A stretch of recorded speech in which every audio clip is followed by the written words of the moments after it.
देख रहे हैं आप, मैं हूं अनिल ठाकुर। राजधानी जयपुर की सड़कें यहां पर मौत नाचती है। अगर आप रास्ते पर चल रहे हो तो आपको खतरा है, अगर आप ढाबे या फिर ठेले के पास खाना खा रहे हैं तो भी खतरा है, अगर आप वाहन से कहीं जा रहे हैं तो खतरा है। यूं कहें कि जयपुर की सड़कें इंसानी जान की खून की प्यासी हो चुकी हैं। तेज रफ्तार वाहन, ट्रैफिक नियमों की अनदेखी, शराब पीकर गाड़ी चलाना और थार जैसी गाड़ी का आतंक, ये कुछ ऐसे कारण हैं जिसने जयपुर को मौत की राजधानी बना दिया है। साल की शुरुआत में ही 24 लोगों की मौत कोई मजाक नहीं। देखिए रिपोर्ट।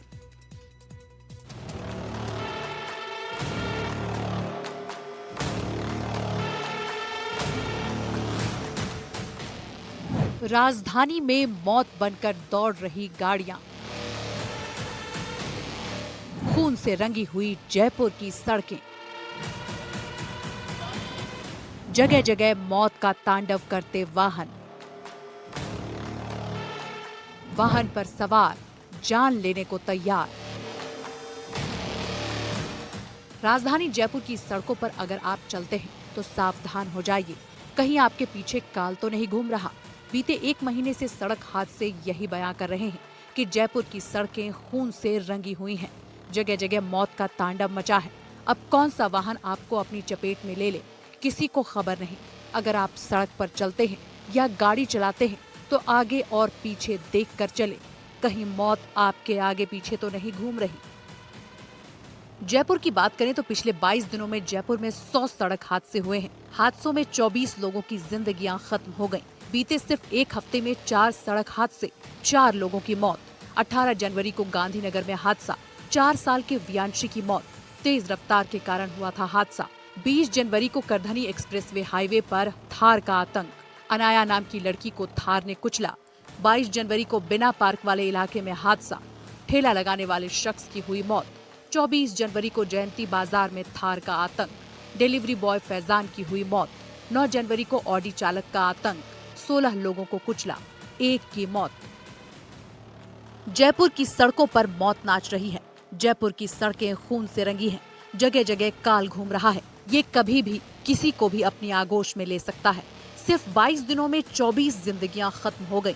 इन हादसों में ओवर स्पीड और नशे में ड्राइविंग करना जानलेवा साबित हुआ है। 4 जिलों में 1 से 22 जनवरी तक 100 से ज्यादा सड़क हादसे हुए। तो अजमेर हाईवे है, उसको क्रॉस कर रही थी। एक तरफ से जैसे ही क्रॉस करके डिवाइडर से आगे बढ़ी, एक बच्ची तो वहां से दौड़ के निकल गई। दूसरी बच्ची जैसे ही क्रॉस करने लगी तो अजमेर की तरफ से सीकर की तरफ जाती हुई एक थार ने उसके साथ टक्कर मारी और उसकी मौके पर ही डेथ हो गई। मौके से हमने उसके कुछ फुटेज लिए, आसपास देखे तो उसमें गाड़ी के नंबर हमें डिटेक्ट हुए और गाड़ी को जब्त कर लिया है। एक्सीडेंट थाने में इसकी अनुसंधान किया जा रहा है, प्रकरण पंजीबद्ध करके और जो भी इसमें मुलजिम है उसके खिलाफ कार्रवाई करें। जयपुर में थार गाड़ी भी काल बनकर दौड़ रही है। बीते 1 महीने में थार की टक्कर से अब तक 3 लोगों ने अपनी जान गंवाई है। 3 दिसंबर को ज्योतिनगर इलाके में लाल कलर की थार ने केशव को टक्कर मारी और उसकी मौत हो गई। गाड़ी भव्या चला रही थी, जो कि एक क्रिकेटर थी। 20 जनवरी को ब्लैक थार ने 18 साल की अनाया को टक्कर मारी। गाड़ी जितेंद्र चौधरी के नाम से रजिस्टर्ड है, वो फरार बताया जा रहा है। 24 जनवरी को डिलीवरी बॉय फैजान को ब्लैक कलर की थार ने टक्कर मारी, उसकी मौके पर ही मौत हो गई। पुलिस ने चालक मनीष को गिरफ्तार किया। मनीष पुत्र रामनिवास निवासी फतेहपुर, इसने जयंती मार्केट पर उपेक्षा एवं लापरवाही पूर्वक चलाकर एक बाइक सवार फैजान पुत्र अब्दुल करीम, जो मूल निवासी खंडेला का है, वर्तमान में भट्टा बस्ती में रह रहा है, इसके टक्कर मार दी, जिसको घायल अवस्था में एसएमएस पहुंचा गया, जहां उसकी मृत्यु होगी। सर क्या वजह बताया इसने ड्राइवर ने, ड्रिंक एंड ड्राइव या क्या? नहीं, ड्रिंक एंड ड्राइव का तो नहीं, लेकिन इनका उपेक्षा में लापरवाही पूर्वक इसने वहाँ गाड़ी ड्राइव की। जयपुर में एक बार फिर से खूनी थार बनी है और इस बार ब्लैक थार, एक बार फिर से 3 दिन पहले ही इस ब्लैक थार ने एक इस तरह की ब्लैक थार थी जिसने अनाया की दर्दनाक मौत हो गई थी, और अब जालूपुरा में फिर से इस तरह का हादसा हुआ है। जो चालक है उसका नाम मनीष है, जो कि ड्राइविंग कर रहा था, और उसका साथी अनुराग है। दोनों एमईटी कॉलेज में पढ़ते हैं, स्टूडेंट है, और मृतक का नाम फैजान है जो कि भट्टा बस्ती का रहने वाला है। जो हादसे का सीसीटीवी फुटेज भी सामने है जिसमें जो थार चालक है वो ब्रेक दबाने चाहिए थे लेकिन ब्रेक की जगह उसने एस्केलेटर दबा दिया जिसकी वजह से फैजान उसकी चपेट में आ गया और फैजान की मौके पर दर्दनाक मौत हो गई है। ये तस्वीरें अपने आप में बयां कर रही है कि कितनी तेज और कितनी भीषण वो टक्कर रही होगी। सीसीटीवी में भी देख रहा है कि जो चालक है वो उतर रहा है और उतरने के बाद वो थोड़ी सी देख रहा है कि वो उसको बाहर निकाल दे, लेकिन उससे पहले ही फैजान ने जो है दम तोड़ दिया। लोगों ने कोशिश की उसको बचाने की लेकिन उसे नहीं बचा सके। जानकारों का कहना है कि इन हादसों के पीछे मुख्य कारण तेज रफ्तार, शराब पीकर वाहन चलाना, ट्रैफिक नियमों की अनदेखी और भारी वाहनों की लापरवाह ड्राइविंग है। कई मामलों में हादसे के बाद चालक मौके से फरार हो जाते हैं, जिससे पीड़ित परिवारों को इंसाफ मिलने में भी दिक्कत होती है। वहीं पुलिस भी कमजोर धाराएं जोड़ती है, जिसकी वजह से चालक को आसानी से जमानत मिल जाती है। हाई कोर्ट के एडवोकेट बानो शर्मा का कहना है कि पुलिस गैर इरादतन हत्या में मुकदमा दर्ज करे ताकि चालक पर और कठोर कार्रवाई की जा सके। इसने जो अनुसंधान किया है वह काफी निराशाजनक है। पुलिस ऐसे मामलों में संगीन धाराओं को जोड़ने के स्थान पर ऐसी धाराओं में अपराध को पंजीबद्ध करती है कि आसानी से अपराधी न केवल जमानत का लाभ ले लेते हैं बल्कि आगे न्यायालय से भी वे अपने फैसले बहुत जल्दी ही अपने मुताबिक प्राप्त कर लेते हैं। उधर जयपुर के लोगों का कहना है कि उन्हें अब घर से निकलने में डर लगता है, कब कौन सी गाड़ी उनको अपनी चपेट में ले ले। लोगों ने सरकार और पुलिस से मांग की है कि लापरवाही से गाड़ी चलाने वालों के खिलाफ सख्त कार्रवाई करनी चाहिए ताकि एक नजीर पेश हो, ताकि भविष्य में कभी भी कोई इस तरह से लापरवाही से गाड़ी ना चलाए।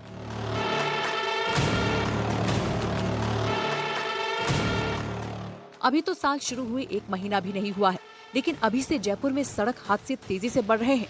ऐसे में यातायात और परिवहन विभाग को जरूरत है कि वो हादसों को रोकने के लिए कठोर कदम उठाए, वरना आने वाले दिनों में ऐसे ही सड़क हादसे होते रहेंगे और लोगों की जानें जाती रहेंगी। जयपुर से संवाददाता दीपक चावला की रिपोर्ट।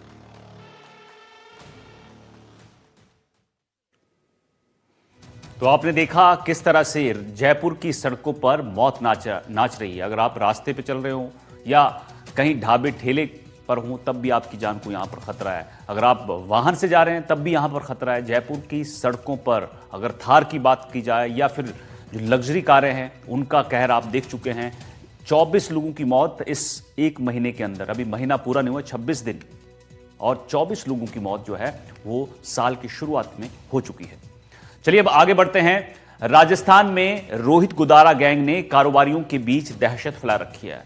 एक बार फिर इस गैंग के गुर्गे ने स्कूल के मालिक को धमकाया, वॉइस मैसेज के जरिए पीड़ित से 1 करोड़ की रंगदारी मांगी। उसने जब कॉल को इग्नोर किया तो गैंग की तरफ से जान से मारने की धमकी दी गई।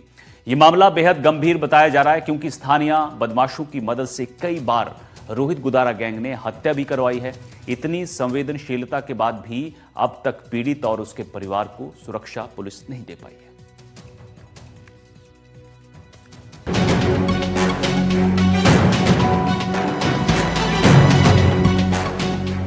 गैंगस्टर रोहित गोदारा का आतंक, स्कूल के मालिक से मांगी रंगदारी, विदेश में बैठकर फिर धमकाया, करोड़ रुपए दो नहीं तो बुरा होगा अंजाम। जयपुर में गैंगस्टर रोहित गोदारा द्वारा एक स्कूल के मालिक से रंगदारी मांगने का मामला सामने आया है। उनसे 1 करोड़ रुपए की रंगदारी मांगी गई है। जब उन्होंने फोन नहीं उठाया तो व्हाट्सएप पर उन्हें एक वॉइस नोट भेजा गया, जिसमें भेजने वाले बदमाश ने खुद को रोहित गोदारा गैंग से जुड़ा हुआ बताया और कहा कि अगर जिंदा रहना है तो 1 करोड़ रुपए देने होंगे। इंटरनेशनल मोबाइल नंबर से आए व्हाट्सएप कॉल नहीं उठाने पर वॉइस मैसेज भेजकर धमकी दी गई है। रुपए नहीं देने पर अंजाम बुरा होने की धमकी दी गई है। पीड़ित ने सदर थाने में रिपोर्ट दर्ज करवाई है। जयपुर में एक बार फिर से गैंगस्टर रोहित गोदारा के नाम पर 1 करोड़ रुपए की रंगदारी मामले का मामला सामने आया है और इस बार व्यापारी ने सदर थाने में मुकदमा दर्ज करवाया है। दरअसल सदर इलाके में ही एक स्कूल चलाते हैं व्यापारी है, उनको विदेश के नंबर से एक कॉल आया था। जब उन्होंने कॉल रिसीव नहीं किया, उसे ब्लॉक कर दिया, तो एक वॉइस नोट उन्हें मिला और उसमें कहा कि अगर जिंदा रहना है तो 1 करोड़ रुपए देने पड़ेंगे। मिली जानकारी के अनुसार सदर इलाके में रहने वाले प्राइवेट स्कूल ओनर को रंगदारी के लिए धमकी दी गई है। स्कूल स्टूडेंट्स पिकनिक के दौरान उनके मोबाइल पर इंटरनेशनल मोबाइल नंबर से व्हाट्सएप कॉल आई थी। दूसरी कंट्री के मोबाइल नंबर को देखकर पीड़ित ने कॉल को इग्नोर कर दिया और अपने काम में बिजी हो गए। कॉल आने वाले मोबाइल नंबर को उन्होंने ब्लॉक कर दिया, जिसके बाद व्हाट्सएप पर वॉइस मैसेज भेजा गया। पीड़ित की तरफ से वॉइस मैसेज को सुनने पर रंगदारी के लिए धमकाने का पता चला। व्हाट्सएप पर भेजे वॉइस मैसेज के जरिए धमकी दी गई। धमकाया, मैं रोहित गोदारा गैंग का मेंबर बोल रहा हूँ। वॉइस मैसेज भेजकर धमकाया, मोबाइल नंबर ब्लॉक कर तू क्या सोच रहा है, करोड़ रुपए दे दे, रुपए नहीं दिए तो अंजाम बुरा होगा।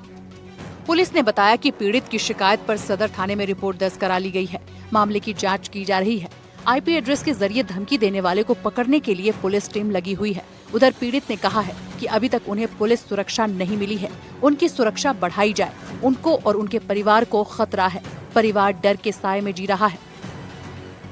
अब व्यापारी ने पुलिस की शरण ली है, लेकिन बड़ी बात यह कि मुकदमा दर्ज हो चुका है, लेकिन अभी तक व्यापारी को पुलिस ने प्रोटेक्शन नहीं दिया है, उनकी सुरक्षा नहीं बढ़ाई गई है, जिसकी वजह से वो और उनका परिवार जो है वो डर के साए में है। फिलहाल पुलिस उस विदेश के नंबर के आईपी एड्रेस के आधार पर उसकी तलाश कर रही है, आखिर कौन है जो रोहित गोदारा के नाम पर जयपुर में व्यापारियों से रंगदारी वसूल रहा है, उसकी तलाश की जा रही है। बहरहाल पुलिस की टीम धमकी देने वाले बदमाश की तलाश में जुटी है, लेकिन बड़ा सवाल है कि आखिर कब तक राजस्थान के व्यापारियों को गैंगस्टर्स की धमकी मिलती रहेगी। आखिर कब विदेश में बैठे गैंगस्टर्स पर राजस्थान पुलिस कार्रवाई करेगी। जयपुर से संवाददाता दीपक चावला की रिपोर्ट। राजस्थान में नशे के खिलाफ एएनटीएफ अब कहर बनकर टूटी है। इस मामले में टीम को सफलता भी मिली है। ऑपरेशन भोपालिस के तहत मध्य प्रदेश के गांजा तस्कर को गिरफ्तार किया गया है। उम्र में 50 साल का यह तस्कर बेहद शातिर बताया जाता है और पुलिस को इसकी लंबे समय से तलाश थी।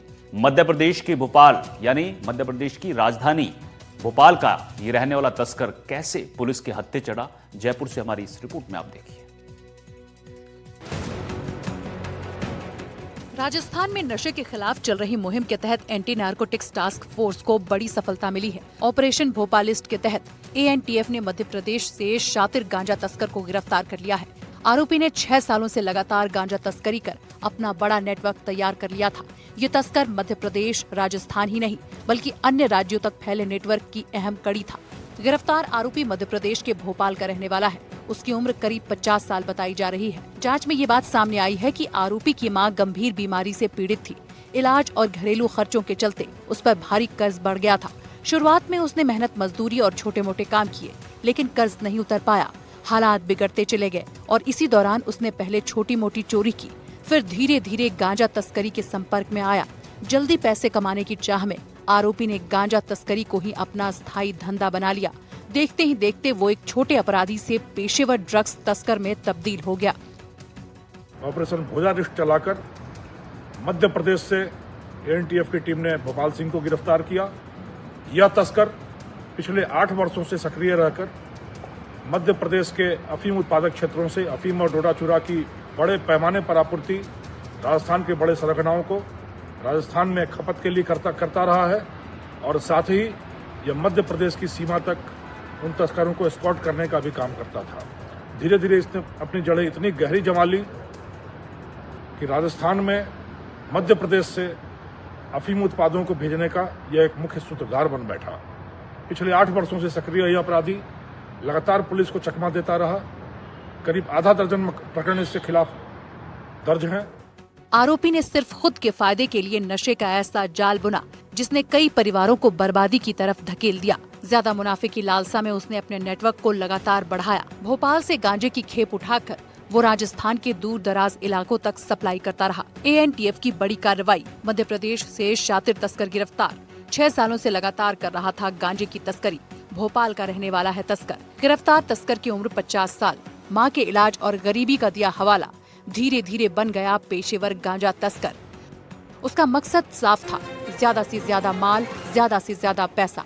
इसके लिए वो हर बार नए रास्ते, नए तरीके और नए लोगों का इस्तेमाल करता था। एएनटीएफ में ये बात सामने आई है कि आरोपी ओडिशा, छत्तीसगढ़ और महाराष्ट्र जैसे राज्यों से गांजा मंगवाता था। इसके बाद मध्य प्रदेश को ट्रांजिट बनाकर राजस्थान में इसकी सप्लाई करता था। ओडिशा, छत्तीसगढ़ और महाराष्ट्र तक नेटवर्क भोपाल और आसपास के इलाकों में कई संपर्क सूत्र बनाए। मकसद ज्यादा से ज्यादा माल, ज्यादा से ज्यादा पैसा। मध्य प्रदेश के जरिए ट्रांजिट बनाकर राजस्थान में सप्लाई। शातिर तरीके से गांजे की खेप बेचते थे। सब्जी की बोरियों में छिपाया जाता था गांजा, तो कभी आम घरेलू सामान के बीच छिपाया जाता था। 400-500 रुपए किलो गांजा खरीदता और उसे 2000 से लेकर 2500 तक में बेच देता था। भारी मुनाफे के कारण लगातार धंधा करता रहा। भोपाल और आसपास के इलाकों में उसके कई संपर्क सूत्र थे जो उसे माल उपलब्ध करवाने और आगे बढ़ाने में मदद करते थे। राजस्थान में नेटवर्क में कई छोटे बड़े तस्कर जुड़े हुए थे जो अलग अलग जिलों में गांजे की खेप खपाते थे। राजस्थान में गांजा तस्करी का अब तक का सबसे किंगपिन और मास्टरमाइंड भोपाल सिंह आखिरकार गिरफ्तार हो चुका है। Rajasthan ANTF team, narcotics team ने इसे मध्य प्रदेश से गिरफ्तार किया है। मध्य प्रदेश, महाराष्ट्र और उड़ीसा से ये गांजा लेकर आता था और राजस्थान के अलग अलग शहरों में, विशेष तौर पर पश्चिमी राजस्थान में सप्लाई का इसका काम था और राजस्थान के युवाओं तक ये गांजा पहुंचा रहा था और उन्हें नशे के दलदल में परोस रहा था। इसी के तहत जब इनको इनपुट मिली टीम को तो इसको मध्य प्रदेश से दबोचा। इसने पूछताछ में बताया कि ये पकड़ा नहीं जाए, इसलिए ये कभी सब्जियों के ट्रक के आड़ में तो कभी घरेलू सामान के आड़ में इस तरह से तस्करी करता था और ट्रक के ट्रक भरकर राजस्थान में सप्लाई करने का काम करता था। इसके बाद टीम ने तकनीकी सर्विलांस, कॉल डिटेल्स और लगातार रेकी के जरिए उसकी हर हरकत पर नजर रखी। कई दिनों तक पीछा करने के बाद मध्य प्रदेश में दबिश देकर आरोपी को गिरफ्तार कर लिया गया। गिरफ्तारी के बाद आरोपी से पूछताछ में उसके नेटवर्क, सप्लायर और खरीदारों से जुड़े अहम सुराग मिले हैं। राजस्थान और मध्य प्रदेश के बीच सक्रिय इस गैंग नेटवर्क की जड़ तक पहुंचने के लिए लगातार कार्रवाई हो रही है।